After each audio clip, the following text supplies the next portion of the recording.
ముందు నేను ఒకటే మాట స్పష్టంగా చెప్పిన, నల్గొండ ప్రాంతం చైతన్యం గల ప్రాంతం. నల్గొండ ప్రాంత ప్రజలు చాలా మంచి వాళ్ళు.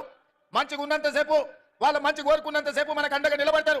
ఎప్పుడైతే వాళ్ళకు మన పట్ల అనుమానం వచ్చినా వాళ్ళ అభివృద్ధిని అడ్డుకుంటే బండకేసి కొట్టారు నల్గొండ జిల్లా ప్రజలు. ఇవాళ మళ్ళీ మీకు చెప్తున్నా, తెలంగాణ రైతాంగానికి నల్గొండ గడ్డ మీద నుంచి మాట ఇస్తున్నా, సంక్రాంతి పండుగ తర్వాత మీ ఖాతాలలో రైతు భరోసా గలగల పడుతుంటే బీఆర్ఎస్ వాళ్ళ గుండెలు లబడబ లబడబ కొట్టుకోవాలి.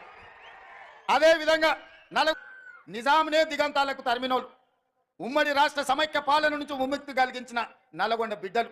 బండి యాదగిరి ఆనాడు బాడిండు, బండి వెనక బండి కట్టి 16 బండ్లు కట్టి ఏ బండ్లో వస్తారో కొడుకో నైజాం సర్కరోడా, చుట్టుముట్టు సూర్యాపేట, నట్ట నడుమ నల్లగొండ, కడతాంరని గోరి అని నల్గొండ బిడ్డలు, నిజాంకే గోరి కట్టిన బిడ్డలు మీరు. ఇవాళ మూసి వద్దని అడ్డం బండేటోళ్లకు గోరి కట్టే శక్తి మీకే ఉంది. ఇవాళ ప్రక్షాళన వద్దే వద్దు అని ఇవాళ బీఆర్ఎస్ వాళ్ళు అంటారు.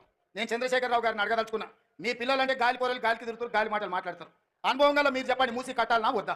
వద్దంటే మా నల్గొండ బిడ్డలు మిమ్మల్ని బొందబెడతారు. ఉన్న ఏకలింగం కూడా మొక్క కూడా మలవదు నల్గొండ జిల్లాలని పార్టీ గుర్తుపెట్టుకో.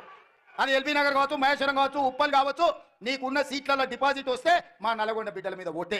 ఎందుకనంటే మా నల్గొండ వాళ్ళు అనుకుంటే మా పాలమూరు వాళ్ళు తోడైతే ఈడ ఎవరికన్నా డిపాజిట్ వస్తుందా మీరు ఒకసారి ఆలోచన చేయండి.